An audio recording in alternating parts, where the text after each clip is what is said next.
하나님을 향한 아름다운 고백, 시편 필사를 통한 기도 배우는 시간. 오늘은 시편 56편, 고난 중에도 하나님을 의지하는 기도가 되겠습니다. 시편 56편은 지난 54편, 55편과 마찬가지로 비탄시의 주제에 속하는 구조고요.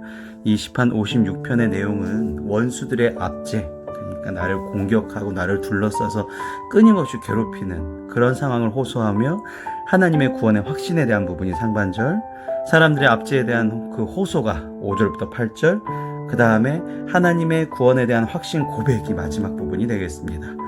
그래서 이 시편 56편은 54편과 마찬가지로 다윗이 자신을 죽이려고 하는 사울을 피해서 도망하던 중에 블레셋의 가드라는 지방에 피신하였다가 고난을 겪은 중에 지은 시가 되겠습니다.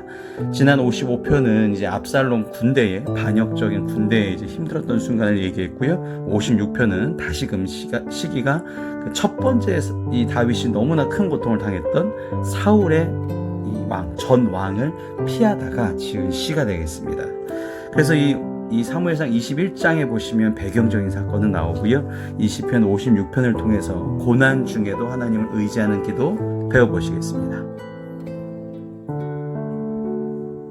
하나님이여 내게 은혜를 베푸소서. 사람이 나를 삼키려고 종일 치며 압제하나이다. 전능자이신 하나님께 개입해 주셔서 나를 이 둘러싸고 있는 원수들에게 둘러싸여 있는 상황에서 구원하여 주심을 간구하고 있는 부분이고요. 내 원수가 종일 나를 삼키려 하고 나를 교만하게 치는 자들이 많사오니. 계속 복수 단어입니다. 그러니까 자들. 그러니까 얼마나 많았냐면 사울의 군사들도 날 죽이려고 하죠. 블레셋 지역으로. 오죽 피할 데가 없었으면 블레셋 지역으로 피했을까요? 블레셋은 아시겠지만 다윗과 골리앗에 나오는 그 골리앗이 있었던 지방, 나라거든요. 그러니까 자기의 적군의 지방에 숨어 있었죠. 그리고 거기에서 그 믿었던 사람들이 계속적으로 배신이 일어나고 블레셋에 숨어 있는 다윗을 어떻게든지 죽게 하기 위해서 여러 사람들이 이제 이 다윗을 둘러싸고 있었던 상황입니다. 내가 두려워하는 날에는 내가 주를 의지하리이다. 이 시편 56편이 굉장한 좋은, 정말 외우기에 너무나 암송하기에 너무 좋은 구절들이 많은데, 대표적으로 시편 56편의 3절 보시면 내가 두려워하는 날에는 내가 주를 의지하리이다. 이거 꼭 외워두셔야 되겠죠. 이 의지한다라는 것이 빠타흐라고 몇 번 말씀드렸는데요. 이 원어적인 단어가 확신하다, 담대하다, 안전하다 뜻을 가지고 있습니다. 이게 다윗이 너무 좋아하는 단어죠. 확신하다, 담대하다, 안전하다. 하나님이 나를 구원해 주실 게 확신해요. 그러니까 담대해지는 거예요. 왜냐면 내 결론은 잘 되게 되어 있거든요. 그러니까 지금 내 마음이 편안해질 수밖에 없다. 그래서 의지합니다라는 단어를 다윗이 너무나 좋아하는, 잘 쓰는 단어가 되겠습니다. 이 시의 반전이 되는 중요한 부분이고요. 결국 문제는 하나님을 의지해서 해결해야 된다라고 얘기하고 있습니다. 내가 하나님을 의지하고 그 말씀을 찬송하올지라. 내가 하나님을 의지하였은즉 두려워하지 아니하리니 혈육을 가진 사람이 내게 어찌하리이까. 제가 좋아하는 성경에 문구들이 있는데 제가 그 중에서도 굉장히 좋아하는 문구가 이 56편에 들어있습니다. 뭘까요? 하나님을 의지, 말씀을 찬송, 두려워하지 라는 단어들도 굉장히 좋은 단어지만 제가 제일 좋아하는 단어가 4절 맨 마지막에 사람이 내게 어찌하리까. 그러니까 인간의 육신을 가진 사람이, 그러니까 어차피 피조물끼리 제가 어떻게 할 수 있을까? 그러니까 기껏해야 죽일 수밖에 없거든요. 내 영혼을 건들 수가 없죠. 그러니까 중요한 것은 우린 영혼이지 않습니까? 그래서 내 영혼을 전혀 저 사람들은 건들 수 없다. 이게 확신이 돼야 되는 것이죠. 그래서 빠타흐, 하나님을 의지하고 담대하게 평안을 누리는 그것은 사람이 내게 어찌할 수 없다 라는 마음으로 파생이 됩니다. 저 사람이 나를 어떻게 할 수가 없어. 자, 5절부터 8절. 그런데도 불구하고 다윗은 다시 한번 재호소를 하는데요. 왜 이렇게 하느냐? 우리 기도해보시면 아십니다. 기도하다가 보면 내가 얘기를 하고 또 하나님을 찬양하고 하다 보면 또 힘든 얘기를 또 하고 싶어질 때가 있어요. 네, 하나님 앞에 이거 꼭 얘기해야겠다. 이거 얘기해야겠다. 이러면 또 재호소가 되는 거죠. 다윗도 지금 재호소를 5절도 다시 합니다. 그들이 종일 내 말을 곡해하며. 왜 이렇게 우는 아이가 엄마한테 가서 엄마 나 서로 어떤 게 이것도 있었고 이렇고 있었고 이러다가 엄마가 또 한번 달래주면 잠깐 참았다가 또 막 이것도 힘들고 막 이렇게 울면서 얘기하지 않습니까? 그런 심정인 거죠. 아버지이신 하나님 앞에. 그러니까 나를 치는 그들의 모든 생각은 사악이라라고 표현한 이유가 뭐냐면, 블레셋 왕이 이제 아기스 왕이었는데, 블레셋 왕이 아기스 앞에 신문을 봤는데요. 다윗은 굉장히 좋은 의도로 얘기를 해도 이 사람들은 무조건 나쁘게 이제 곡해해서 알아듣는 것이죠. 나쁘게 알아들어요. 그러니까 이 주변 사람들이 자꾸만 이 다윗을 어떻게 하려고 마음밖에 없다 보니까 다 나쁘게 들리는 거예요. 프레임을 씌워서. 6절 보시면 그들이 내 생명을 엿보았던 것과 같이 또 모여 숨어 내 발자취를 지켜보나이다. 그러니까 다윗이 지금 블레셋 집안에서 어떻게 살았냐면, 내가 저 사람은 우리 블레셋의 그 골리앗을 죽였던 사람이래. 저 사람은 나쁜 짓을 또 할 거야. 저 사람은 무조건 잘못된 사람이야. 저 사람은 우리 블레셋을 쳐들어온 거야. 스파이야. 계속 적대적인 행동을 취할 거다라고 억측을 하고 있는 거죠. 그러면서 감시하고 있어요. 다윗 저거 잘못한 거 걸리기만 해봐라. 바로 왕한테 일러갖고 죽임을 당하게 해야지. 얼마나 힘들겠어요, 다윗이. 가뜩이나 자기의 나라에서 쫓겨나서 지금 이렇게 도망다닌 상태에서 이 원수 같은 나라에 왔는데 거기 안에서 내가 이런 고난을 당하고 있으니. 7절 그들이 악을 행하고 안전하오리까 하나님이여 분노하사 뭇 백성을 낮추소서.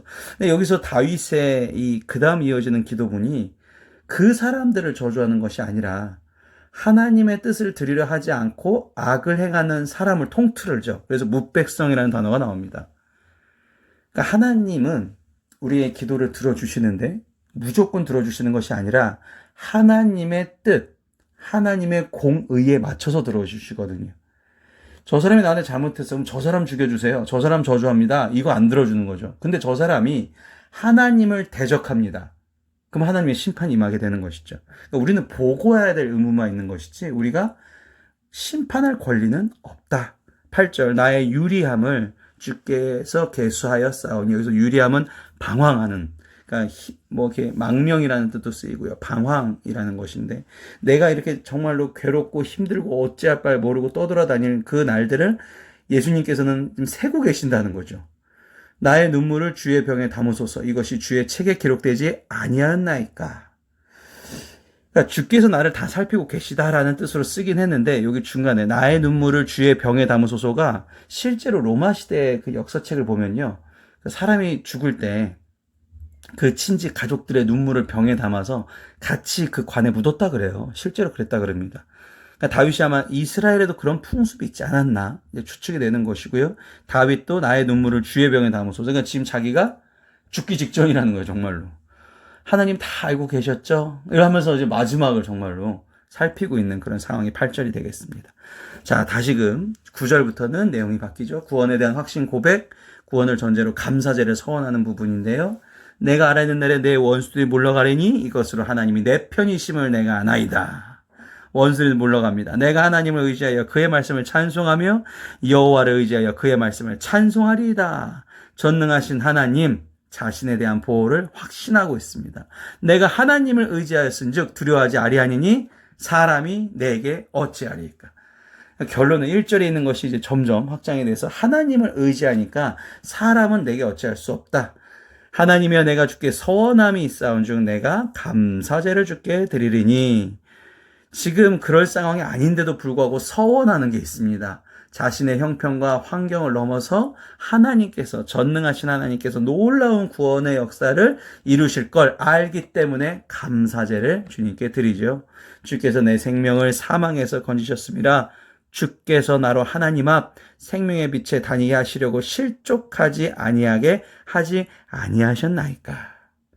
오늘도 예수님의 십자가를 다시금 생각합니다. 내가 이런 상황에 있을 때, 내가 환경과 이런 어려움이 있을 때 나를 너무나 사랑하셔서 독생자 예수 그리스도를 통해서 하나님께로 불러주신, 하나님께로 가까이 하게 하신 그 은혜, 그 구원의 역사를 믿으시고 오늘도 이런 상황 속에서도 그 구원의 역사 하신 것처럼 나를 구원의 길로 이끌어 주실 걸 믿고 감사하시기를 바랍니다. 감사만이 확신이 됩니다. 자, 오늘 마지막 기도는요, 내가 의지하는 하나님께 드리는 기도로 마치도록 하겠습니다. 전능하신 하나님 아버지, 오늘도 부족한 저를 살펴주시고 돌보아 주심에 감사드립니다. 세상이 어떻게 나한테 그럴 수 있을까 생각이 들 정도로 마음의 상처를 입을 때가 있습니다. 사랑이 미움으로 올 때마다 인생의 허무함까지 느끼게 됩니다. 그때마다 주님의 십자가를 기억할 수 있게 하여 주시옵소서. 사람은 내게 할 수 있는 것이 없습니다. 부족한 사람의 말에 휘둘리지 않고 주님을 의지하며 순종하며 걸어갑니다. 주님께서 내 편이시기에 저는 염려할 필요가 없습니다. 저를 택하여 주셔서 감사드립니다. 사랑합니다. 오늘도 사랑과 은혜가 충만하신 예수님의 이름으로 기도드렸사옵나이다. 아멘.